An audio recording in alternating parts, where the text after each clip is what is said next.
How's it going, everybody? It's Carl here, and today I got some bad news. So, as you guys know, I dropped off the rear end that I was building, or was going to get built, the one I spent time and I sandblasted, painted, did all that, right? Went the whole 9 yards to make it look nice. Well, I got a call today from the guy that was putting it together, and this is not his fault at all. This is 100% my fault. But he said everything went good with the carrier and the gears and everything. Everything went in perfect, right? Got a good pattern, all that. The only problem he ran into was when he went to put the axles in, the axles are 2 inches shorter than they should be for that housing. So when I was talking to him, I was trying to think of why this may be, right?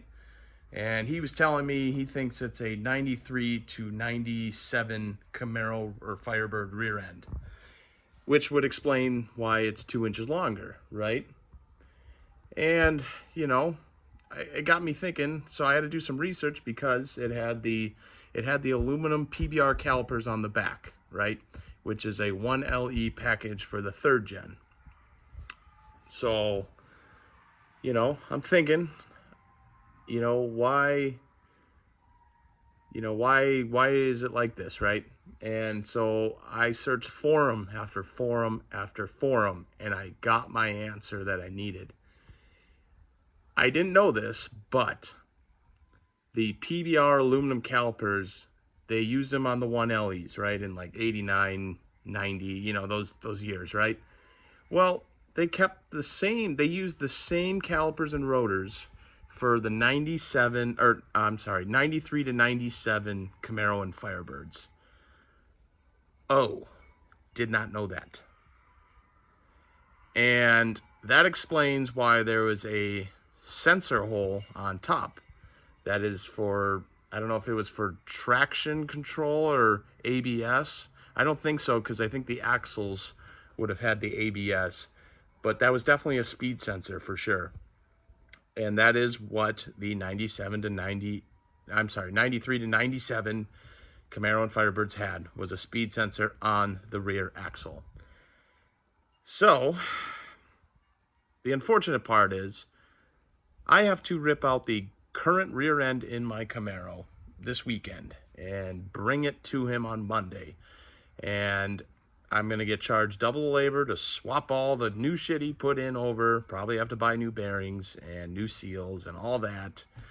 All for a simple, stupid mistake. And, I blame myself, because when I went and bought this, the guy did advertise it was a 1989 1LE rear end. That is what was in the ad. And that's what sold me on it. And then I went and looked at it. Sure enough, it has the PBR calipers, 12-inch rotors. Didn't think of any of it, Good thing I'm only in $200, but that cost is going to go up, obviously, because now I'm going to have to spend double the labor, double the materials, and here we are, right? So I'm beating myself up. But I got the car on the wheel stands. We got jack stands in the back, and got the wheels off, got brake drums off. So next thing to do is, I think I'm going to take out the sway bar right now. We're going to take off the sway bar, get that out of the way, start unbolting the shocks. So we'll do sway bar, shocks, torque arm, and pan hard bar. And I do got a new pan hard bar and upper one coming, so that's kind of nice. So we'll have upgraded stuff there. I want to get coilovers for the back, so but that is $900 that I gotta spend. And then I kind of want to upgrade the sway bar and actually,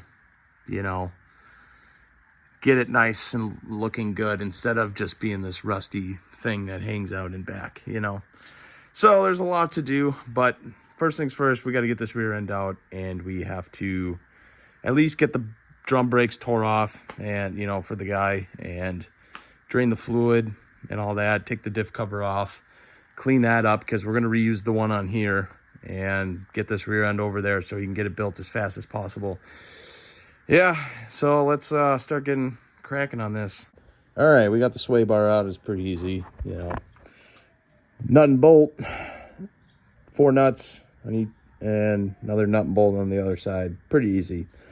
Now I got the top of the struts unbolted, so I think what I'm going to do is, well, now I probably could undo the nuts on the struts, or yeah, the shocks, sorry, and take those out. And then I think the next objective is going to be taking off the torque arm. I think that's the next big thing, because that's kind of what's kind of holding the rear end where it's at.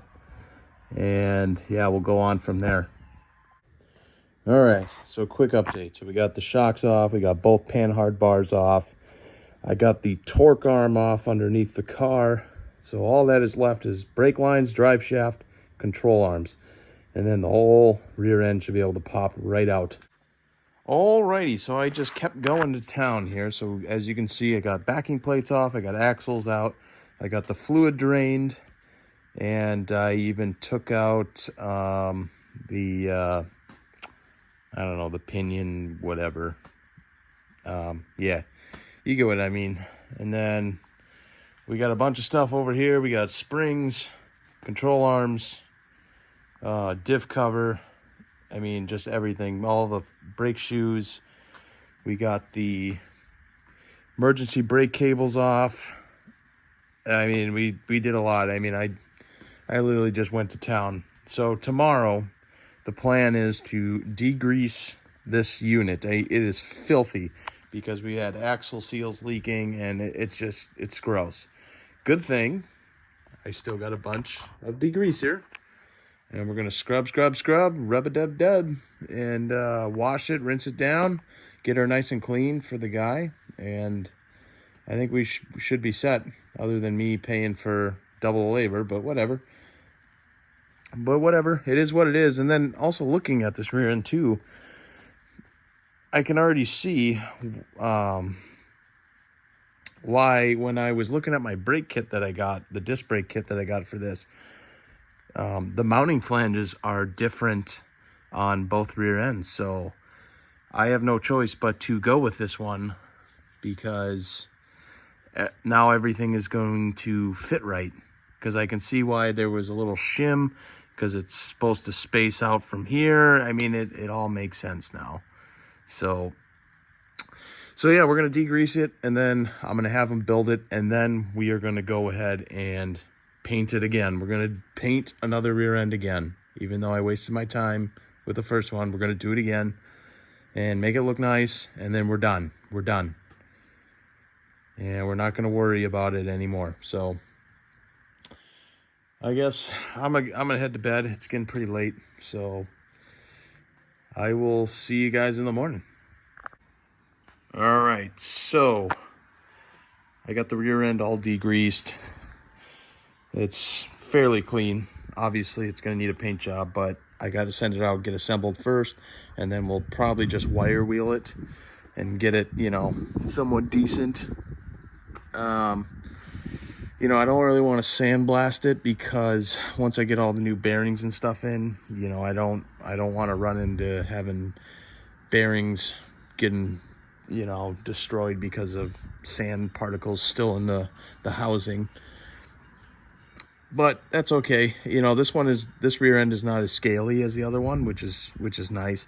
So I'll just wire wheel what I can, and then we're just gonna gloop on that rust encapsulator stuff again and call her a day. Yeah, I think she'll be all right. So, but you know, this is a lesson learned.